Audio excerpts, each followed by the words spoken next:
Hello everyone, हामी चाहिँ business स्ट्याटिस्टिक्सको बारे स्टडी गरिरहेका छौँ र बिजनेस स्ट्याटिस्टिक्समा हामी फर्स्ट च्याप्टरमा छौँ र आज हामीले स्कोप अफ स्ट्याटिस्टिक्सको बारेमा स्टडी गर्न गइरहेका छौँ। छोटो मिठो डिस्क्रिप्सन हुन्छ के काममा युज हुन्छ स्ट्याटिस्टिक्स, कुन कुन ठाउँमा युज हुन्छ भन्ने कुराहरू। स्कोप भन्ने बित्तिकै कहाँनिर चाहिँ स्ट्याटिस्टिक्स युज हुन्छ। अब यो कस्तो हो भन्दाखेरि कुन कुन जनावरले पानी खान्छ जस्तो कुरा, अब सबै जनावरले खान्छ। सो स्ट्याटिस्टिक्स पनि सबै ठाउँमा युज हुन्छ। ठीक छ, स्ट्याटिस्टिक्सको युज चाहिँ जहाँ जहाँसम्म तपाईँले थाहा छ त्यहीसम्म युज हुन्छ। अब पहिले एउटा सर्टेन एरियामा युज हुन्थ्यो होला, तर स्ट्याटिस्टिक्स अहिले चाहिँ जुनै पनि फिल्डमा युज हुन्छ। अर्थशास्त्रीहरूले के पनि भन्न थालेका छन् भने अर्थशास्त्र भनेको चाहिँ अर्थशास्त्रीहरूले जे गर्छन् त्यही अर्थशास्त्र हो भनेको छ। सो जुनै पनि फिल्डमा रिसर्च हुन सक्छ, कुनै पनि फिल्डमा तपाईँले स्ट्याटिस्टिक्सको काम गर्नुभयो भने त्यो फिल्डमा पनि स्ट्याटिस्टिक्स घुस्यो। र अहिले त के छ त, जुनै पनि फिल्ड जस्तो फिल्ड होस् सबै फिल्डमा के छ, स्ट्याटिस्टिक्सको युज आइसकेको छ। ठिक छ, सबै फिल्डले स्ट्याटिस्टिक्सलाई अँगालिसकेको छ। तर अब मेनली स्ट्याटिस्टिक्स भनेको हामीले यहाँनिर 3-4वटा कुराहरूमा हेर्न गइरहेका छौँ कहाँ कहाँ युज हुँदो रहेछ त। मेनली भन्दाखेरि पहिलो भनेको स्ट्याटिस्टिक्स के युज हुन्छ, स्टेटमा युज हुन्छ। ठिक छ, स्टेट भनेर चाहिँ कुनै पनि राज्यमा स्ट्याटिस्टिक्स युज हुन्छ। अब कुन कुन ठाउँमा युज हुन्छ त भन्दा त्यहाँनिर क्राइम कति छ भनेर हेर्नु पर्यो। ठिक छ, त्यसै गरी पपुलेसन कति छ, कुनै पनि स्टेटमा क्राइम कति छ, पपुलेसन कति छ, मिलिटरी स्ट्रेन्थ कति छ, हैन। मिलिट्री स्ट्रेन्थ भनेपछि त्यहाँ कतिवटा तोप, ट्याङ्क, एटमिक बमहरू कतिवटा छ भन्ने कुराहरू हेर्नु पर्यो। त्यसै गरी त्यहाँनिर ट्याक्स कति छ, ट्याक्सहरू, भ्याट ट्याक्सहरू कति लाग्छ, हैन। हो, यो कुराहरू चाहिँ के कुराहरू हो त, एडमिनिस्ट्रेटिभ एक्टिभिटी जुन हुन्छ हाम्रो त्यहाँनिर राज्य सञ्चालनमा आउने कार्यक्रमहरूमा यो कुराहरू हेरिन्थ्यो। क्राइम, पपुलेसन, मिलिटरी स्ट्रेन्थ र ट्याक्सको कुराहरू आउँथ्यो। तर अब स्ट्याटिस्टिक्सको काम यति 4वटा कुरामा मात्रै इन्क्लुडेड भएन। ठिक छ, पहिले स्ट्याटिस्टिक्सको कुरा यो 4वटा कुरामा युज हुन्थ्यो। अब चाहिँ स्ट्याटिस्टिक्सले अरू पनि रोल खेलेको छ, जस्तै प्लान्स एन्ड पोलिसिज फर्मेसन गर्नको लागि, नयाँ प्लान्स, नीति नियमहरू बनाउनु पर्यो भने, जस्तै कुनै पनि ठाउँमा केही नयाँ हाइड्रोइलेक्ट्रिक प्रोजेक्ट सुरु गर्नु पर्यो, कुनै पनि गाउँमा साक्षरताको कार्यक्रम चलाउनु पर्यो, कुनै पनि गाउँमा अरू अवेरनेस प्रोग्रामहरू चलाउनु पर्यो, कुनै गाउँमा धेरै रोग लागिरहेछ, कुनै एउटा महामारी जसरी फैलिरहेछ त्यो महामारीलाई रोक्नको लागि कति दबाई पठाउने हो, त्यो कुराहरूको हुन्छ नि हो। त्यस्तो कुराहरू देशमा विभिन्न ठाउँमा रोड बनाउनु पर्ने छ, त्यो रोडहरू चाहिँ कसरी बनाउँदा राम्रो पनि हुन्छ, थोरै पैसा खर्च पनि हुन्छ, मेन पावर पनि थोरै लाग्छ होला, हो। त्यसरी प्लान्स एन्ड पोलिसिजहरू फर्मेसन गर्ने स्टेटको लागि स्ट्याटिस्टिक्सले एकदमै ठुलो रोल खेलिरहेछ। ठिक छ, हो। सबै कुरामा के हुन्छ त, यो प्लान्स एन्ड पोलिसिज बनाउने कुरामा सबै ठाउँमा स्ट्याटिस्टिकल डेटा चाहिन्छ। कुनै ठाउँमा रोड बनाउनु पर्यो भने त्यो ठाउँको जियोग्राफिकल कन्डिसन कस्तो छ, भूभागहरू कस्तो छ, माटो कतिको अडिलो माटोहरू छ र कतिको पहाडहरू चाहिँ छेडेर जानुपर्ने, त सबै कुराहरू हेर्नुपर्ने हुन्छ नि त। हो, यो प्लान्स एन्ड पोलिसिज बनाउनको लागि सबैमा के भयो त, स्ट्याटिस्टिकल डेटाजहरू चाहियो। त्यसैले अहिले चाहिँ पोलिसी मेकर्सहरू, नीति नियम बनाउने मान्छेहरू, त्यसै गरी स्कोलर्सहरू भनेको ठुल्ठुला ज्ञानीहरूको लागि, प्लानर्सहरू प्लान बनाउनेको लागि, त्यसै गरी एडमिनिस्ट्रेटर्सहरू भनेको ठुल्ठुलो ओहदामा रहने, पदमा काम गर्ने सरकारी कर्मचारीहरू जस्तोको एडमिनिस्ट्रेसन गर्ने हो। यिनीहरू सबैको लागि चाहिँ के छ त, स्ट्याटिस्टिक्सको एकदमै धेरै युज छ। किनभने कुनै पनि देशलाई मैले अझै राम्रो तरिकाले सञ्चालन कसरी गर्न सक्छु र त्यो राम्रो तरिका चाहिँ फ्युचरसम्म राखिराख्नु पर्यो भने मैले कसरी काम गर्न सक्छु भन्दाखेरि स्ट्याटिस्टिक्सको एकदमै ठुलो युज हुन जान्छ। किनभने हामीले पुरानो गल्तीबाट सिक्ने हो, पुरानो गल्तीबाट सिकेर त्यो गल्ती चाहिँ नयाँ नगर्ने हो। त्यही त कुरा, पुरानो गल्ती फेरि नदोहोऱ्याउनु।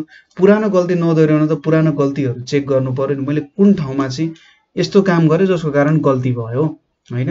हो, त्यो सबै कुराहरू चाहिँ राम्ररी फर्मुलेट गर्नको लागि स्टेटमा, कुनै पनि देशमा स्ट्याटिस्टिक्सको एकदमै ठुलो भूमिका हुन जान्छ है। त्यसपछि दोस्रो आउँछ बिजनेसको कुरामा पनि स्ट्याटिस्टिक्सको एकदमै ठुलो हात हुन्छ।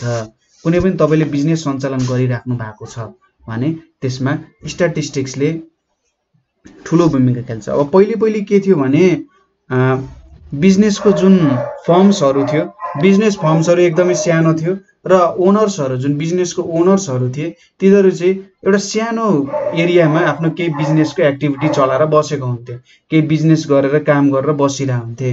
तर अब अहिले जुन युग छ, अहिलेको युगमा त तपाईँ नेपालमा बसिराख्नु भएको छ नि, नेपालबाट तपाईँ विदेशको पनि बिजनेस ह्यान्डल गरिराख्नु भएको छ। तपाईँ एउटा सर्टेन गाउँमा बसिराख्नु भएको छ नि, गाउँमा बसेर सहरको बिजनेस पनि तपाईँले ह्यान्डल गरिराख्नु भएको छ। र इन्टरप्राइजहरू जुन छ, यो जुन कल कारखानाहरू सबै कुराहरू छ त्यो अझै कम्प्लेक्स हुँदै गइरहेको छ हैन। कम्प्लेक्स हुँदै गइरहेको छ, ठुलो भएपछि कम्प्लेक्सिटी त आफै बढ्ने भयो। कर्मचारीहरू बढिरहेछन् हैन, कर्मचारीहरूको आफ्नो मागहरू छ, आफूलाई पुर्याउनु पर्ने कुराहरू छ, देशको विभिन्न पोलिसिजहरू छ, देशले अब विभिन्न ठाउँबाट विभिन्न पोलिसिजहरू विभिन्न नीति नियमहरू छ हैन। त्यो कुराहरू त बुझ्न जरुरी छ। अब त्यो कुराहरू नबुझी हामीले डिसिजनहरू लियौँ।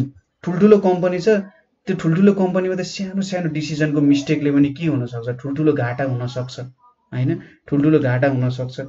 त्यसैले यो बिजनेस म्यानहरू है, जसले चाहिँ बिजनेस प्लान्सहरू बिजनेस पोलिसिजहरू बनाइरहेछ, तिनीहरूको लागि स्ट्याटिस्टिक्स एकदमै ठुलो इम्पोर्टेन्टको कुरा हो छ।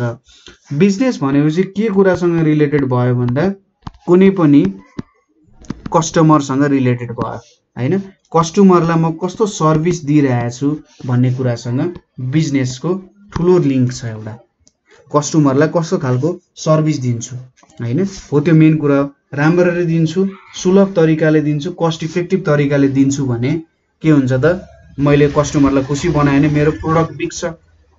अब फ्युचरसम्म मैले त्यो काम गर्नु पर्यो भने मैले कस्टमरलाई कसरी सर्भिस दिन्छु होला, दिन सक्छु होला। कुनै बेला मेरो सर्भिस एकदमै ठुलो तरिकाले बढाएको थियो, अथवा सर्भिस भन्दा नि कस्टमरले मेरो प्रोडक्टहरू धेरै रुचाएको थिए, केही समय अगाडि कस्टमरले रुचाएनन्।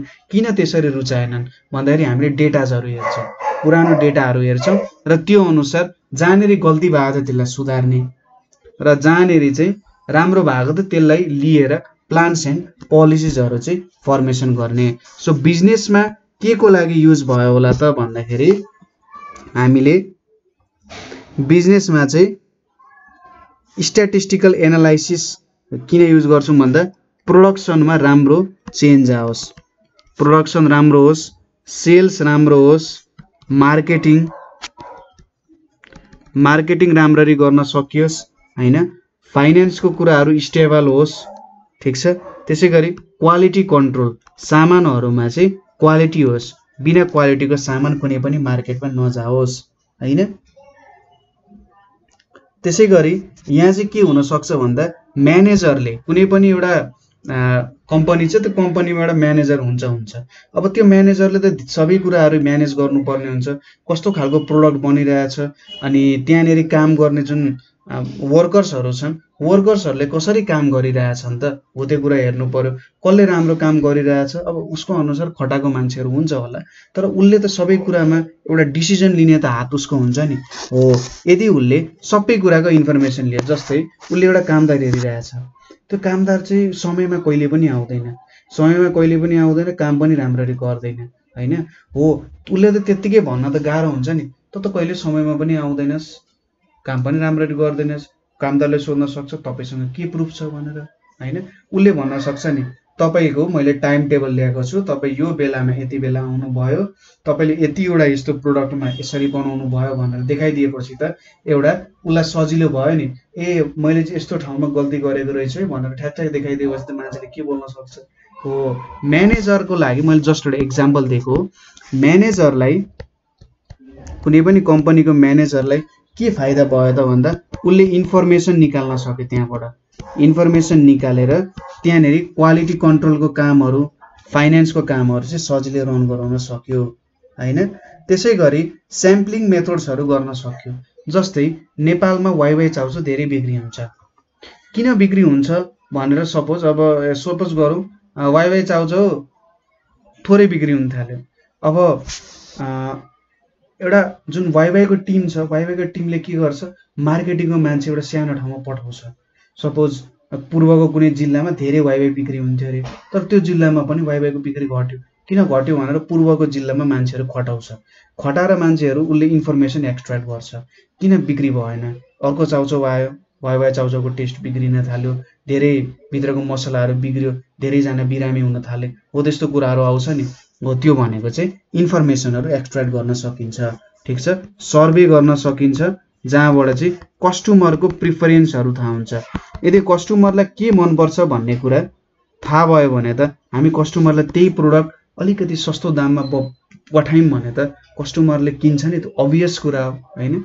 हो त्यही भएर कस्टमर प्रिफरेन्स थाहा पाउनको लागि पनि सर्वेहरू कन्डक्ट गर्नुपर्ने हुन्छ बिजनेसमा। ठिक छ, यहाँनिर मैले पोइन्ट्सहरू लेखिरहेको छु, त्यो पोइन्ट्सलाई चाहिँ तपाईँले सुन्दै लेख्दै गर्नु होला। Survey, customer preference. मैले किन यहाँनिर यो धेरै कुराहरू लेखिरहेको छैन भन्दाखेरि तपाईँहरूले आफ्नो तरिकाले लेख्न सक्नुहोस् भनेर ठ्याक्कै पज गर्दै तपाईँले बिस्तारै बिस्तारै लेख्दै जाने, मैले भनेको कुराहरू त्यही कुराहरू टक्क तपाईँले पोइन्ट बनाएर लेख्दा हुन्छ। ठिक छ, त्यसै गरी फोरकास्टिङको लागि बिजनेसको एउटा फोरकास्टिङमा पनि के हुन्छ त हाम्रो युज हुन जान्छ स्ट्याटिस्टिक्सको कामहरू, फोरकास्टिङ। अब यहाँनिर विभिन्न टुल्सहरू युज हुन्छ। अब यो टुल्सको बारेमा चाहिँ हामीले धेरै कुराहरू गरेनौँ। फोरकास्टिङमा पनि अब यहाँनिर धेरै कुराहरूले एफेक्ट गरिरहेको हुन्छ। अहिलेको नेसनल मार्केट भ्यालु के छ, इन्टरनेसनल मार्केटको अवस्था कस्तो छ, जनताको अवस्था कस्तो छ हैन, जनताको पर क्यापिटा इन्कम कस्तो छ, एक्सपेन्सिभ प्रोडक्ट निकाल्न लागिरहेछ भने त्यो त सबै कुराहरू सोच्नु पर्यो। एउटा चिप प्रोडक्ट निकाल्न लागिरहेछ भने त्यस्तो प्रोडक्ट कसले निकालेको छ सबै कुरा हेर्नु पर्यो नि त, अनि पो मार्केटमा हामी कम्पिटिसनमा छिर्न सक्छौँ त। सो फोरकास्टिङ गर्नको लागि पनि यो एकदमै धेरै इम्पोर्टेन्ट रूपमा आउन सक्छ। ठिक छ, हो यो कुरा चाहिँ हामीले बुझ्नुपर्ने हुन्छ। अब अहिले चाहिँ के पनि भन्छन् भन्दाखेरि जब स्ट्याटिस्टियनहरूले अब एकदम ठुल्ठुलो अर्थशास्त्रीहरूले चाहिँ के भनिरहेको छ भन्दाखेरि जब यो अहिलेको युगको मोडर्न युगको हिस्ट्री लेखिन्छ नि त्यति बेला इलेक्ट्रिसिटी भनेर लेखिँदैन। अब के लेखिन्छ त, स्ट्याटिस्टिक्सको कारण चाहिँ यो मोडर्न हिस्ट्री यसरी निक्लिन गयो भनेर भनिन्छ। ठिक छ, हो यो कुराहरू चाहिँ बुझ्नुपर्ने हुन्छ। अर्को कुरा भनेको एउटा टर्म आउँछ अपरेसन्स रिसर्च भनेर आउँछ। अपरेसन्स रिसर्च भनेर आउँछ। के हो त अपरेसन रिसर्च भनेको, तपाईले चाहिँ कुनै एउटा काम गर्न लागिराख्नु भएको छ, त्यो काम अरु कसले गरेको छ हैन र कसरी काम भइरहेको छ, त्यो काममा मैले के गर्दा चाहिँ अझै राम्रो हुन्छ होला भनेर चेक गर्न चाहिँ के हो, अपरेसन्स रिसर्च हो। अपरेसन रिसर्च भनेको के हो, collecting data and interpreting them carefully. ठीक छ, यसलाई चाहिँ इन्टरप्रेटिङ देम केयरफुल्ली, यसलाई डेटालाई कलेक्ट गर्ने र त्यसलाई इन्टरप्रेट गर्ने, केयरफुल्ली इन्टरप्रेट गर्न चाहिँ के हो त अपरेसन्स रिसर्च भनेर भन्छ। त्यसैले एउटा बिजनेसम्यानको काम भनेको के हुन्छ, उसले आफ्नो यो कुराहरूलाई एउटा सही तरिकाले युज गर्नुपर्छ। म्यानेजरले सही इन्फर्मेसनहरू लिएर सही तरिकाले कम्पनी चलाउन सक्नु, एउटा कम्पनीलाई स्ट्यान्ड पोइन्ट दिनुपर्ने हुन्छ। सर्वे गरेर कस्टमरको प्रिफरेन्सहरू थाहा हुन्छ। सर्वे भनेको त कलेक्सन अफ डेटा नै हो।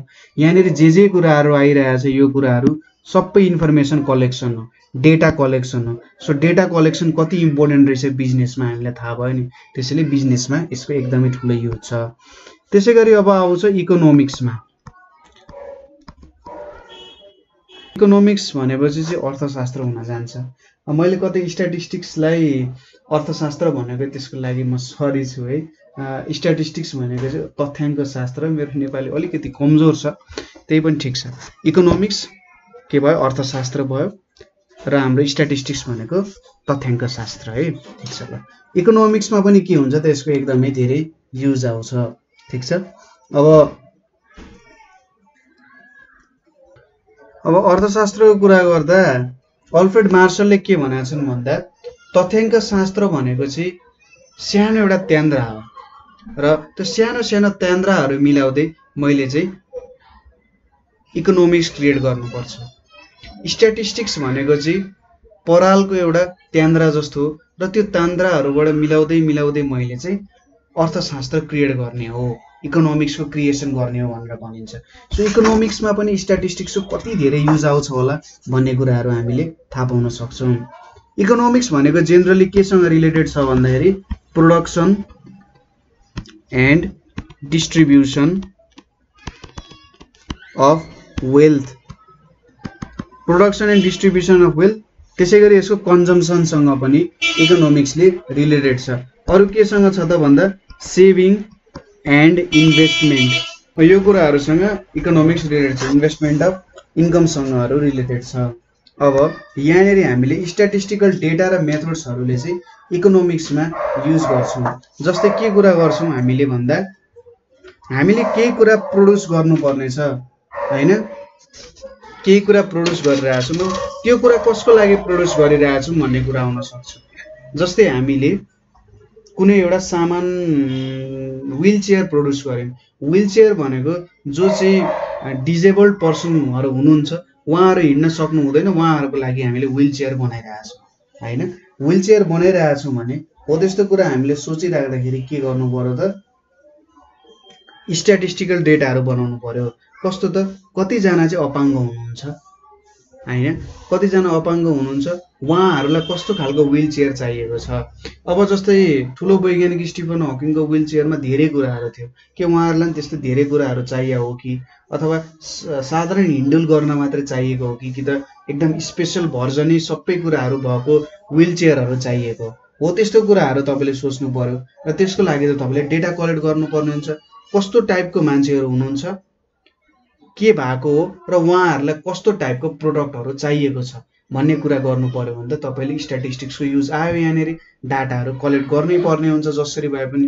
सो इकोनोमिक्समा यसको एकदमै धेरै युज हुन जान्छ। ठीक छ। अब केही युजेसहरु म लेख्दिन्छु, त्यही युजेसहरु चाहिँ इकोनोमिक्सको युज हुन जान्छ, इकोनोमिक्समा युज हुन जान्छ स्ट्याटिस्टिक्सको। सो यहाँनेरि यसले चाहिँ के गर्छ, स्ट्याटिस्टिक्सले measures of gross national product, gross national प्रोडक्टको मेजरमेन्ट गर्छ हैन। त्यसैगरी यसले के गर्छ त, एनालाइसिस अफ पपुलेसन, पपुलेसनलाई एनालाइज गर्ने काम गर्छ। ल्यान्ड इकोनोमिक्सहरु मेजर गर्ने काम गर्छ स्ट्याटिस्टिक्सले। एन्ड जियोग्राफिकल, इकोनोमिक जियोग्राफी हैन, इकोनोमिक जियोग्राफीको बारे पनि यसले स्टडी गर्ने काम गर्छ। ठीक छ। त्यसैगरी हामीले जब फाइनान्सको कुराहरु गर्छौं, त्यसैगरी मनी एन्ड बैंकिङको कुरा गर्छौं, यो सबै कुराहरुमा के आउँछ त, स्ट्याटिस्टिक्सको कुराहरु आउँछ। त्यसैगरी सर्ट टर्म क्रेडिटहरुको कुरा गर्दाखेरि हैन, कन्ज्युमर एन्ड पब्लिक फाइनान्सहरुको कुरा गर्दा, कन्ज्युमर एन्ड पब्लिक फाइनान्सहरुको यो सबैको कुरा गर्दाखेरि के आउँछ त, स्ट्याटिस्टिक्स चाहिने हुन्छ। त्यसैगरी कुनै पनि मार्केटमा कम्पिटिसन कति छ, स्टडी अफ कम्पिटिसन गर्नको लागि हैन, को कम्पिटिसनमा छ, कसले कस्तो खालको प्रोडक्ट बनाइरहेछ। त्यसैगरी मोनोपोली, कसैले मार्केटमा आधिपत्य जमाएर बसेको हुन्छ, यसको सिंगल, जस्तै नेपालमा वाइवाई चाउजो जस्तै उले जति चाउजो कसैले नि बिक्री गर्दैन हो, त्यो मार्केटमा मोनोपोली कसरी भइरहेछ। एन्ड ओलिगोपोली, ओलिगोपोली भइरहेछ भने यहाँनेरि यसरी तपाईले चाहिँ किन यस्तो कुराहरु भइरहेछ होला त हैन, यो कुराहरु त स्टडी गर्न जरुरी छ नि हो। त्यसको लागि चाहिँ के हुन्छ त, हाम्रो यहाँनेरि स्ट्याटिस्टिक्सको युज हुन जान्छ। मोनोपोली र ओलिगोपोली, ओलिगोपोली भनेको तपाईलाई थाहा छँदैछ होला। अब स्मल नम्बर अफ जुन मार्केटमा गर्ने बेच्ने मान्छेहरु छन् तिनीहरुले भाउको निर्धारण गर्छन् भने त्यस्तो सिस्टमलाई चाहिँ ओलिगोपोली भन्छ हो। यस्तो कुराहरु किन भइरहेछ भन्ने कुराहरु पढ्नको लागि स्ट्याटिस्टिक्सको एकदमै धेरै युज हुन्छ। अरु भनेको प्राइसको थ्योरी, प्राइसिङ पोलिसीहरु, कसरी प्राइस राखिन्छ, त्यसैगरी प्राइसको ट्रेन्ड कस्तो छ, किन कुनैको भ्यालु प्राइस बढिरहेछ, कुनै कुराको प्राइस घटिरहेछ हो, त्यस्तो कुराहरु हेर्नको लागि चाहिन्छ। किन पोभर्टी भइरहेछ, किन अनइम्प्लोयमेन्ट भइरहेछ, किन त्यहाँनेरि विभिन्न ठाउँमा विभिन्न कुरामा डिस्प्यारिटिज भनेको तनावग्रस्त एउटा सिचुएसन हुन्छ नि, नमिलेको अवस्थाहरु, पोभर्टी किन भइरहेछ, मान्छेहरु किन, कोही मान्छे धेरै धनी छन्, किन कोही गरिब छन्। यसो सुन्दाखेरि त तसँग धेरै पैसा छ, तर त्यहाँनेरि जुन एउटा डिटेल छ नि, माकुरोको जालो जस्तो त्यहाँनेरि बुनिएको कुराहरु छ, त्यो सबै कुराहरु चाहिँ बुझ्न जरुरी हुन्छ। यो सबै कुरा स्ट्याटिस्टिक्सले इकोनोमिक्समा हेल्प गर्ने काम गर्छ। अनि आउँछ अर्को statistics and physical science, statistics and physical science भन्ने कुरा आउँछ। अब फिजिकल साइन्सहरु भनेपछि स्ट्याटिस्टिक्सले चाहिँ केमा हेल्प गर्छ साइन्स भनेपछि जियोलोजी फिजिक्स हैन जियोलोजी फिजिक्स एस्ट्रोनोमी यस्तो कुराहरुमा अनि मिटियोरोलोजी